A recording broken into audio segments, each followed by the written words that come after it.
이준석과 윤석열의 갈등. 예. 전화 녹취권 말씀이시죠. 오히려 보수 결집의 그런 이 작용도 됐다고 지금 우리가 아까 이야기했잖아요. 근데 여기서는 이준석, 윤석열의 갈등보다는 이준석 리더십의 한계, 네. 이걸 우리가 짚어보는 게 필요하지 않나 싶어요. 그렇습니다. 네. 이준석 대표가 지금 취임한 지 2달이 좀 넘었죠? 2달이 가까워 오는 거예요. 가까워. 그렇나요? 아무튼 한 달은 넘겨고 그 신선하고도 파격적인 등장, 그리고 한국 정치사에 뭔가 의미를 부여할 수 있는 매듭이 하나 지어진 게 아니냐라고 환호 내지는 기대를 표했던 게 약 1, 2개월 전 같은데, 그 이후로 제가 보는 견지로는 졸견입니다만 이준석 대표는 자기 정치를 끊임없이 꾸준히 매일, 그리고 최소한 하루에 한 발짝이나 반 발짝씩은 꼭 나갔다. 그리고 이 사람이 원래 말도 잘하고 밥상 위에 뭐 얻는 걸 참 좋아하고 또 잘 어울리는 것 같아요. 그러면서 내로라 하는, 직업적으로 정치를 한 30년 안팎씩 해온 사람들이 지금 대부분 국민의힘의 주자들이지 않습니까? 그 틈바구니에서 여기도 쳤다가 저기도 쳤다가 언론에서는 또 이렇게 순발력이 잘하고 하는데, 그동안에 조금씩 사고를 치거나 사고성 발언을 해왔던 것들이 묶여지는 데다가 유력 주자들과의 마찰이 불가능했던 것, 이것이 튀어져 나오기 시작한 게 경선준비위원회에서 토론회를 하자, 뭐 정견 발표를 해라, 누구 와라, 뭐 난 못 가겠다, 이렇게 부글부글 비등점을 올리더니 드디어 한번 빵 터진 게 윤석열 통화 녹취권이, 나는 어떻게 그게 그냥 실수로 나갔다고 하는데 어떻게 무슨 시스템이, 국민의힘 시스템이 이렇게 잘 되어 있는지 모르지만 뭘 실수로 잘못 누르면 녹취된 게 한글로 풀려지고 또 한 번 잘못 누르면 기자들 이메일로 자동 발송이 되는지 도저히 모르겠어요. 본인은 또 다르게 네, 어쨌거나 고비가 생각보다는 좋게 넘어가는 게 했는데, 이번에는 원희룡 통화 녹취권이 터졌지 않습니까?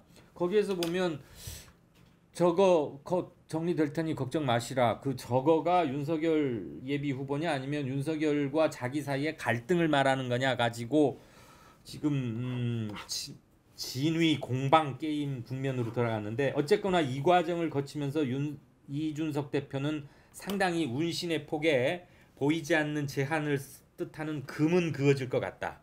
이전처럼 막 그렇게는 다니기 힘들 것이다. 그렇다고 또 고분고분 이제는 아무 말도 안 할게요 하고 물러설 캐릭터도 아니란 말이죠. 그래서 뭔가 자신의 활로는 계속 모색할 터인데, 그 언저리 어디쯤에서 휴전선이 그어지지 않을까. 이대로 서로 나가면은 이건 거의 끝장으로 가는 건데, 지금 국민의힘 다 그렇게는 될 수 없는 거 아니겠습니까?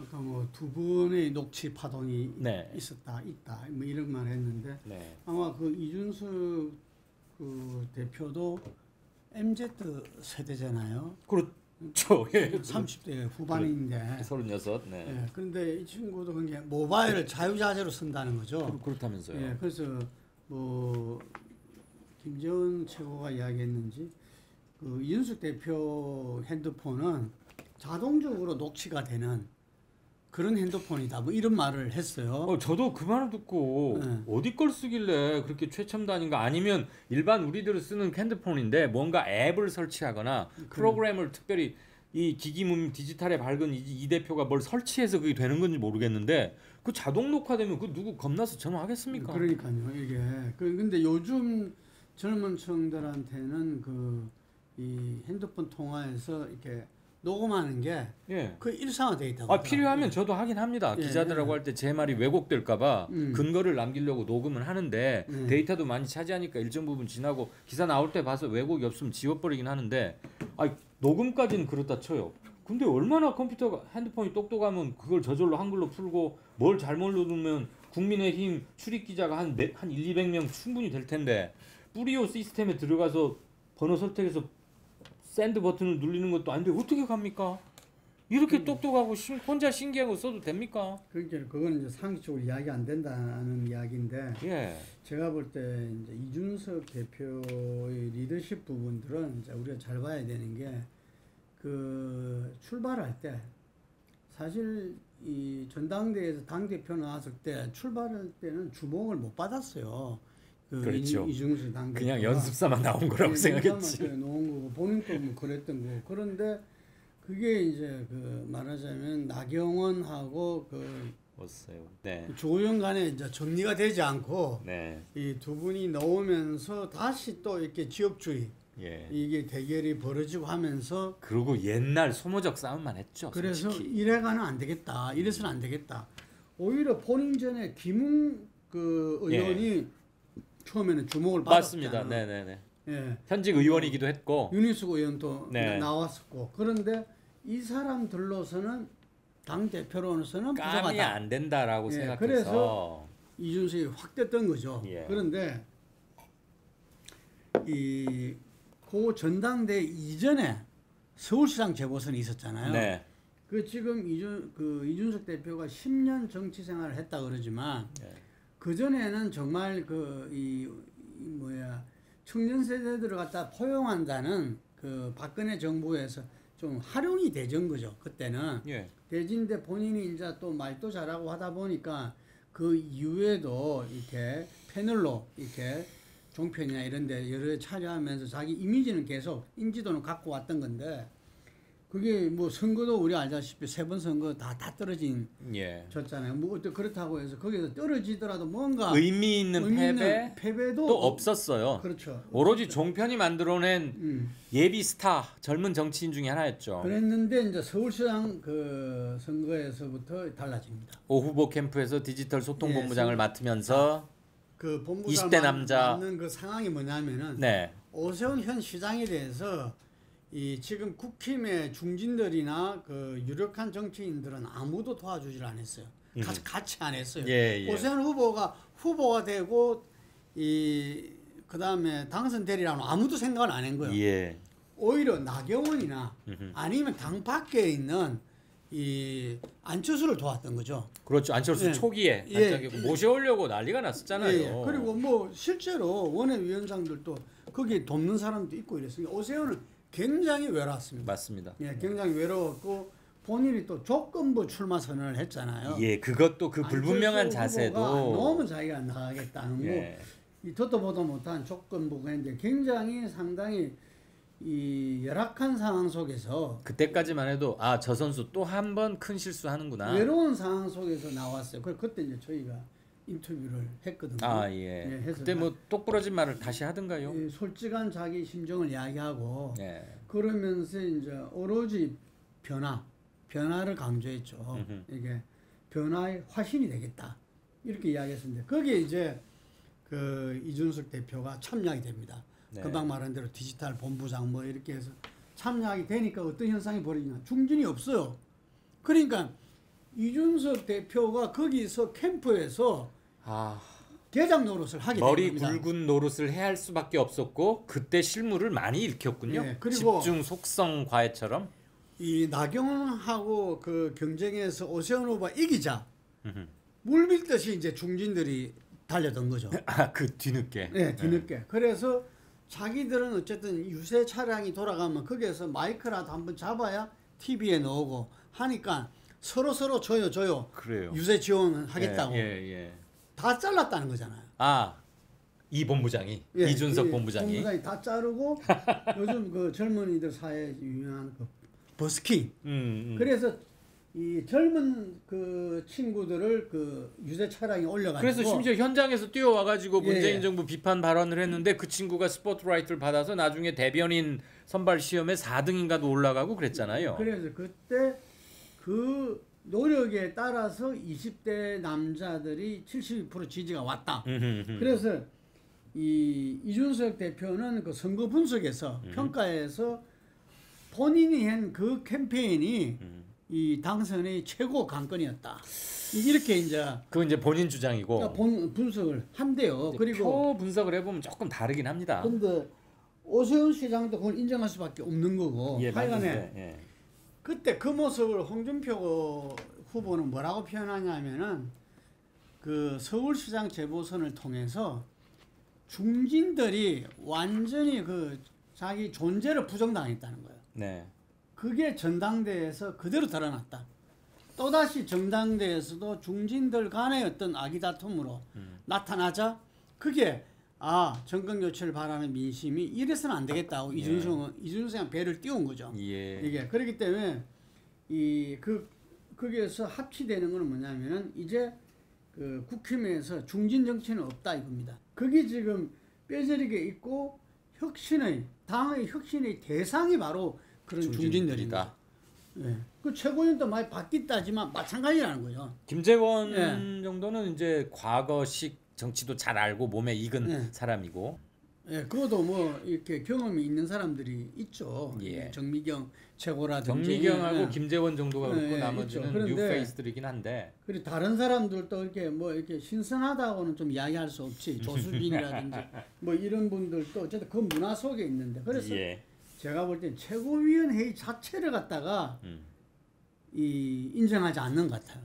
지금 이야기하는 게 최고위원들이 민주적인 당 운영을 해라는 거거든. 너 혼자 독선적으로 막 나대고 어디 가서 그러지 말라. 인선을 한다든지 그런 걸 갖다가 주로 사람들이 방송이나 언론을 보고 통해서 최고위원들도 알게 된다는 거잖아요. 그래서 이 심각한 문제 제기를 했음에도 불구하고 했대요. 이게 비공개에서는 더욱 심하게 하고. 이전에도 한 번 있었죠. 불거진 적이 있었죠. 이 문제가 저는 제 국힘이 내년 대선을 앞두고서 지금 굉장히 지금 중요한 적이면 이제 그 고비에 있다. 더 확정되리라고 보십니까? 그냥 봉합으로 가다가는 더 문제가 커질 것이다. 그래서 지금 이 문제를 어떻게 해결할 것인가? 지금 당원이 11만 명이 늘고 권리당원이 9만 명이 늘었어요. 이준석 효과, 뭐 윤석열 효과 뭔지 모르지만 어쨌든 크게 보면은 그 효과라고 새로움이죠. 예를 들면은 그래서 그 사람들이 만약에 지금 5대 5잖아요 본선에서. 그래서 그 사람들이 반항을 일으킨다면은 그 민주당의 친문 권리당원처럼 이게는 책임당원이라고 그러죠. 그 책임당원들이 상당한 영향을 끼칠 수 있다 이렇게 보는 거죠. 그까지도 본인이 말했어요. 이준석 대표가 3만 명만 젊은 층이 들어오면은 우리 당의 모든 이 의사결정을 갖다가 장악하게 된다 이런 말을 했어요.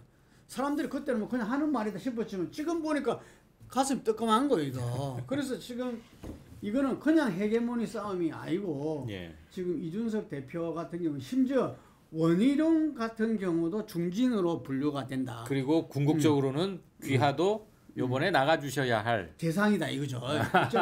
혁신의 대상이 들어가게 된다는 거죠. 그래서 지금 여기서는 정확하게 그걸 갖다가 보는 친구 같으면 정권 교체가 윤석열 때문에 정권 교체 민심이 있는 게 아니니까 얼마든지 정권 교체 민심에 결격 사이 없는 사람을 태우면은 그래서 저거는 정리된다. 주어가 누구냐? 대상이 누구냐? 윤석열이냐 안 그러면 윤석열의 갈등이냐 이게 중요하지 않고 어쨌든 간에 본인은 그 부분에 있어서 누구 대세론 누구만이 정권 교체를 할 수 있다는 생각을 전혀 안 갖고 있는 거죠. 그러면 제가 김 대표께 하나 여쭙고 싶습니다.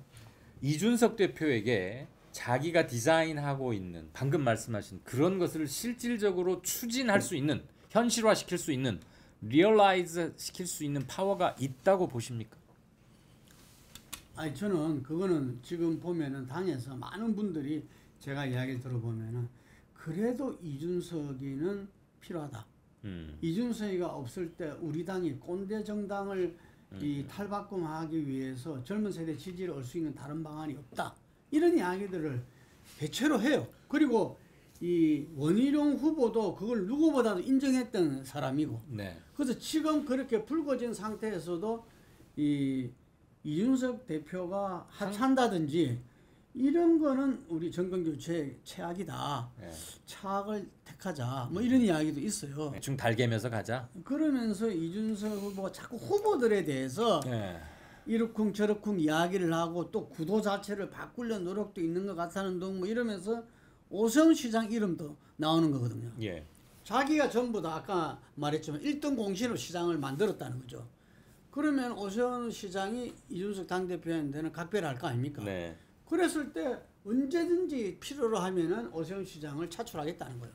버스에 태워서 갈 수 있다? 그 이준석 대표가 한 번의 승리 기억을 너무 크게 해석하고 있는 건 아닐까요? 그리고 안철수 같은 경우도 이번에 이제 합당 결렬이 됐잖아요. 근데 그거는 제가 볼 때는 안철수 대표가 이 합당을 안 하려고 하는 게 아니고 이준석 대표가 합당 결렬 선언을 유도한 거죠. 안철수가 지금 그래도 상당히 좀 이렇게 그것 했다 치더라도 그 전에 정말 한국 정치의 새로운 어떤 메시아처럼 나타나가지고 지난 대선에서도 초딩 철수라고 참 조롱받으면서 21%를 받았잖아요. 그런데 이 합당을 하려면 존중을 하고 이래서야 되는데 전혀 그런 게 없었거든. 그 자기 휴가 가기 전에 결단하라 해서 이거는 상식 밖에 그 보십시오. 그 정치 세력과 합당했을 때 당 이름 안 바꾼 적이 있어요. 다 바꿨습니다. 기본이다 이거죠? 그럼요. 기본이죠. 예를 들면은 김대중 대통령은 92년 그 선거를 앞두고 신민주 이 연합 그걸 갖다가 국회의원 한 명도 없는 그걸 하면서 이름 또 바꿨잖아요. 그래서 근데 이제 이 과연 그 사람이 얼만큼 절실하게 필요로 하느냐 이게 다른 거거든요. 그 지금 이준석 대표의 그 리더십 이 부분은 제가 볼 때는 정말 우리 정치의 세대 교체, 대전환까지를 자기 머릿속에는 있는 것 같아요. 기라성 같은 그 선배들과 중진들이 있는데 다음 총선판을 어떻게 그 함부로 바꾸겠어요. 그때는 자기 생명이 걸린 거기 때문에 더 난리 나죠. 그러면 그거를 이번 대선 과정에서 이 장애물을 제거하겠다. 일정 정도 그걸 정리할 수밖에 없어요. 서울시장 선거를 이겨가지고 당대표가 됐다면은 대선을 갖다가 그런 방향으로 해서 이겼다면은 그럼 당을 확 바꿀 수 있는 거죠. 예를 들어서 그래서 그리고 출마한 사람들은 이준석 대표에 대해서 자유로운 사람이 없잖아요. 자기가 그 사람하고 맞섰다 이러면은 그거는 혁신이 아니라 자기는 수구 세력이 돼버리는 거예요. 그렇죠. 꼰대가 돼버리는 거잖아. 그래서 그 정도로 갖다가 저는 생각하고 이준석이 지금 가고 있다. 이런데 그 부분이 가볍다는 거. 우리가 그런 말 있잖아요. 참을 수 없는 가벼움. 이 가벼움이 이 친구가 그런 구상을 가지고서 저는 그 구상 자체는 저는 뭐 이렇게 높이 존중을 해요. 그런데 그런 구상을 갖고서는 정말 진지하게 차분하게 그걸 갖다가 해나가야 될 건데 그게 본인 특유의 그 참을 수 없는 가벼움이라고 표현할 수 있는 그 부분 때문에 유승민도 그러고 심지어 지금 경선준비위원장인 서병수 의원도 말 조심해야 된다. 이게 좀 그 상가라. 좀 더 생각해라. 뭐 이런 이야기를 하거든요. 대표님, 아까 우리 처음에 이재명스러움, 이낙연스러움 뭐 잘 안 바뀐다. 정세균의 스마일 그 얘기 짚어주셨잖아요. 그 요번에도 그대로 적용됩니다. 사람 잘 안 바뀝니다. 잘 아시지 않습니까? 어쨌거나 포리뉴스 30년 이끌어오신 그 내공이 팍팍 느껴지도록 한 7분 동안 쫙 고액과에 정리를 해주셨는데 시청자 여러분께 전적으로 동의한다는 거 플러스 딱 한 2점만을 말씀드리고 싶습니다. 김 대표님 발언 중에도 나왔습니다만 이준석 대표의 여러 가지 혁혁한 활동 등으로 해서 20대 남자의 약 72%가 오세훈 후보를 지지했고 그게 오세훈 후보의 4.7 재보선 승리에 상당한 역할을 했다라고 말씀하셨는데 맞습니다. 일단 숫자는 맞는데요. 이 점 하나 동시에 유념하고자 해서 이 말씀 드립니다. 20대의 숫자가 50대의 약 63%밖에 안 됩니다. 우선 인구수 자체가. 그런데 50대가 75%를 투표한다고 치고 20대가 한 63% 투표한다고 치면 거의 합사이즈 2배 제가 계산해봤더니 1.88배 차이가 나더라고요. 20대가 투표율을 현격히 높이지 않는 한 지금 4.7 재보선 이후로 정치권에서는 항상 MZ세대 이러면서 20, 30대에 주목하자 막 이러는데 실제 인구는 50대와 조금 넓혀서 48세부터 63세까지 15년을 따지면 여기에 가장 많은 인구가 밀집돼 있고 이들의 참정률 역시 대단히 높다는 것을 아셔야 합니다. 20, 30대의 주장에는 관심에는 귀를 기울이되 선거라는 표 수치 계산을 할 때는 명확히 바라보자.